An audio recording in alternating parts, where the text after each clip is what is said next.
Employ છે બધા એ daily સવારે અને સાંજે અટેન્ડન્સના ડિવાઇસમાંથી જે પંચીન પંચઆઉટ કરે અથવા તો એ મોબાઈલ ડિવાઇસથી પંચીન પંચઆઉટ કરે તેનો ડેટા આપણે સોફ્ટવેરના અંદર ઓટો આપણે ડેઇલી અટેન્ડન્સના મેનુના અંદર તમને ડેઇલીની અટેન્ડન્સ જોવા મળશે.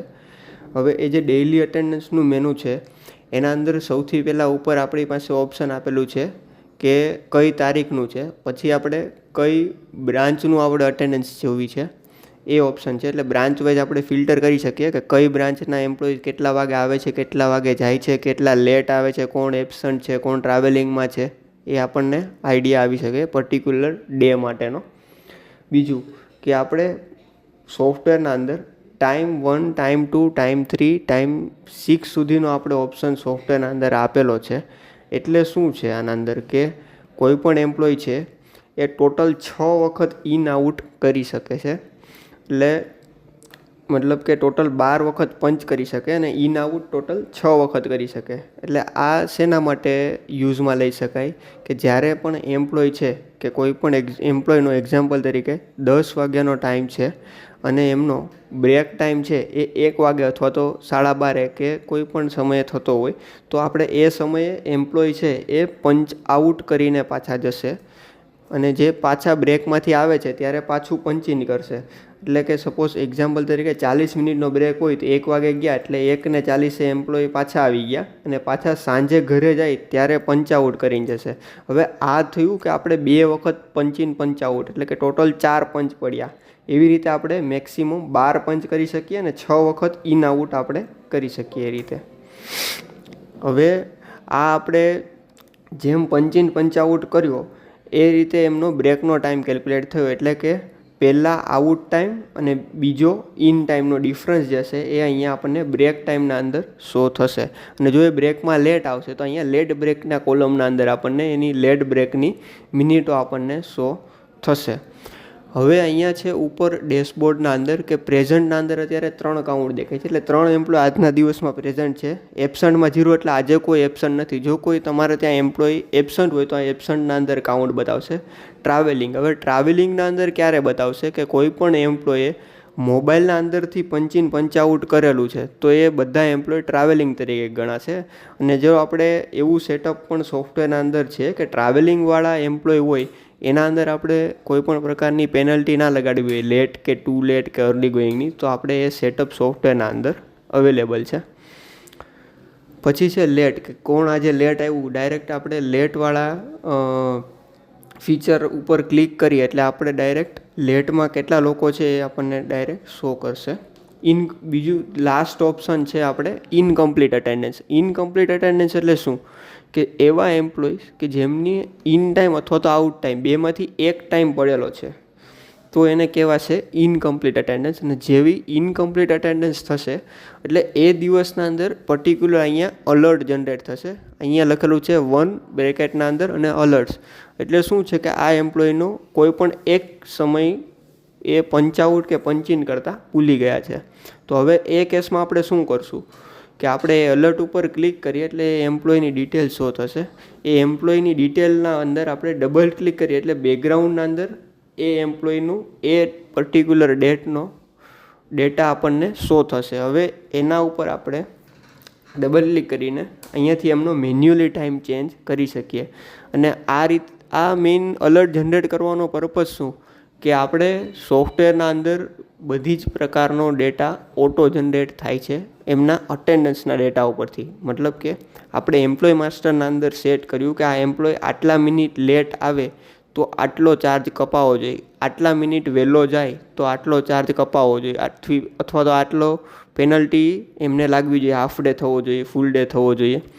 તો એ બધું ક્યારે કેલ્ક્યુલેટ થાય કે એમ્પ્લોય પ્રોપર પંચિન અને પંચઆઉટ કરે છે તો આપણે આ બધો ઓટો ડેટા સોફ્ટવેરના અંદર જોઈ શકીશું.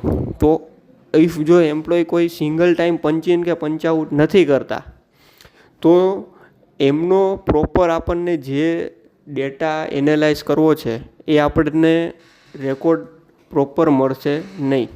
એટલે એના માટેથી ને આપણે આ અલર્ટ ક્રિએટ કરાવીએ છીએ અને અલર્ટને આપણે ડેઇલી ક્લિયર કરવાના હોય છે. આ HR કે જે તે જવાબદાર વ્યક્તિ હોય કે જે અટેન્ડન્સ કે સેલેરીનું કંપનીના અંદર જોતા હોય તો એમને આ ડેઇલી અલર્ટ્સ એક વખત ચેક કરવાના રહે અને એ એમ્પ્લોયને આપણે એક વખત રિમાઇન્ડ આપવાનું કે આ તમારે દિવસના અંદર આ 55 કે 55નો ટાઈમ નથી, આ વખતે આપણે આ મેન્યુઅલી કરીએ છીએ, જો આવી રીતે વધારે પડતું થશે તો આપણે એને ચાર્જિસ જે કંઈ એપ્લિકેબલ કરવા હોય એ આપણે કરી શકીએ. એટલે અત્યારે આપણે આમનો આઉટ ટાઈમ અહીંયા એડ કરી દઈએ એટલે આ અલર્ટ છે એ ક્લિયર થઈ જશે. એટલે આ હતું આપણે ડેઇલી અટેન્ડન્સનું કે જેના અંદર પર્ટિક્યુલર આપણે એક દિવસની અટેન્ડન્સ જોઈ શકીએ. હવે અહીંયા હજી એક ઓપ્શન છે આપણે કે ઓર્ડર બાય ઇન ટાઈમ. હવે આજે છે એક્ઝામ્પલ તરીકે 26 તારીખ અને મારે એવું જોવું છે કે 26 તારીખે સૌથી પહેલાં કયો એમ્પ્લોય આવેલો છે અને સૌથી છેલ્લે કયો એમ્પ્લોય આવેલો છે. તો અહીંયા ઓપ્શન છે ઓર્ડર બાય ઇન ટાઈમ, ઉપર ચેકબોક્સ છે રિફ્રેશની બાજુમાં. હવે જેનું એના ઉપર ક્લિક કરીશું એટલે આખું અટેન્ડન્સનો ડેટા એ રીતે અરેન્જ થઈ જશે. જેમ કે 9:55 પહેલું ઇન કર્યું છે આ એમ્પ્લોયે, એના પછી 10 વાગે આ એમ્પ્લોયે અને 10:05 આ એમ્પ્લોયે. એટલે કે ઇન ટાઈમથી લઈ અને બધા જ એમ્પ્લોયનું કઈ રીતે ઇન્ક્રીઝિંગ ઓર્ડરમાં એમનો ટાઈમ છે એ આપણને શો કરશે. એટલે આ હતું આપણે ડેઇલી અટેન્ડન્સ. હવે જેમ ડેઇલી અટેન્ડન્સ કરી, એક દિવસની અટેન્ડન્સ કરી, એવી રીતે બધા દિવસની અટેન્ડન્સ ભેગી થઈને આખા મંથની અટેન્ડન્સનો એક રિપોર્ટ જનરેટ થાય કે જેને કહેવાય મંથલી અટેન્ડન્સ રજિસ્ટર. હવે મંથલી અટેન્ડન્સ રજિસ્ટરમાં અહીંયા રિપોર્ટ ટાઈપના અંદર સૌથી પહેલો ઓપ્શન છે કે મંથ વાઇઝ જોવું છે કે ડેટ વાઇઝ. તો આપણે અત્યારે આના અંદર મંથ વાઇઝ સિલેક્ટ રાખેલું છે. હવે નીચે મંથ છે કે કયા મંથની આપણે અટેન્ડન્સ જોવી છે, કે અહીંયા એક્ઝામ્પલ તરીકે નવેમ્બર મંથની અટેન્ડન્સ જોવી છે.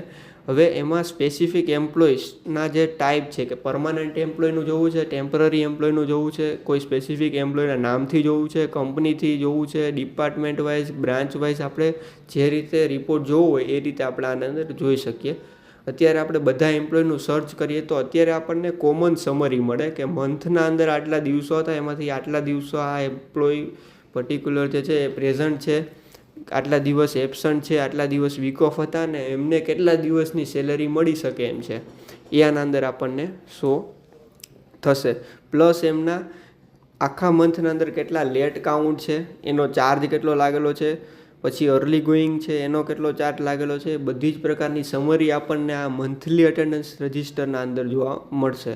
હવે કોઈ પણ એમ્પ્લોયનું આપણે સ્પેસિફિક જોવું છે કે આ એમ્પ્લોયનું 1 તારીખથી લઈને 30 કે 31 તારીખ સુધી શું ડેટા છે, તો કોઈ પણ એમ્પ્લોય ઉપર આપણે ડબલ ક્લિક કરીશું તો એ પર્ટિક્યુલર એમ્પ્લોયનો આખો ડેટા આપણને 1 તારીખથી લઈને મંથ એન્ડ સુધીનો આપણને આના અંદર શો થશે કે જેથી આપણે જોઈ શકીએ કે આ દિવસે લેટ આવેલા છે, આ દિવસે લેટ આવેલા છે, આ દિવસે લેટ આવેલા છે. આપણે એક્ઝામ્પલ તરીકે એમ્પ્લોય માસ્ટરમાં એવું સેટ કરેલું હોય કે 1 મિનિટ ને 4 વખત, તો 1 મિનિટથી વધારે લેટ આવે અને 5મી વખત લેટ આવે એ આપણે કઈ રીતે એનાલાઇઝ કરી શકીએ કે મંથલી અટેન્ડન્સના અંદર જોઈ શકીએ કે ભાઈ આ 1 તારીખે અહીંયા લેટ આવેલા છે, અહીંયા લેટ આવેલા છે. આવી રીતે લેટના કાઉન્ટ્સ આપણે અહીંયા વેરીફાઈ કરીને એ જ દિવસમાં પેનલ્ટી લાગેલી છે કે નહીં એ વેરીફાઈ કરવું હોય તો આપણે આ રિપોર્ટના અંદર એ વેરીફાઈ કરી શકીએ. બીજું છે કે આપણે આ મંથલી અટેન્ડન્સનો જે રિપોર્ટ છે એ એમ્પ્લોયને સેન્ડ કરવું હોય તો એ પણ આપણે કરી શકીએ. ક્રિસ્ટલ રિપોર્ટ્સનું ફોર્મેટ જે તે તમારે ત્યાં સેલ્સ પર્સન હોય એ સેટઅપ કરેલા હશે એ પ્રમાણે અહીંયા તમને અલગ અલગ જાતના રિપોર્ટ તમને શો થશે કે જેને તમે એમ્પ્લોયને વોટ્સએપ કરવું હોય તો આપણે વોટ્સએપ કરી શકીએ એમના એમ્પ્લોયના રેફરન્સ માટે. એટલે આ હતું ડેઇલી અટેન્ડન્સ અને મંથલી અટેન્ડન્સ કે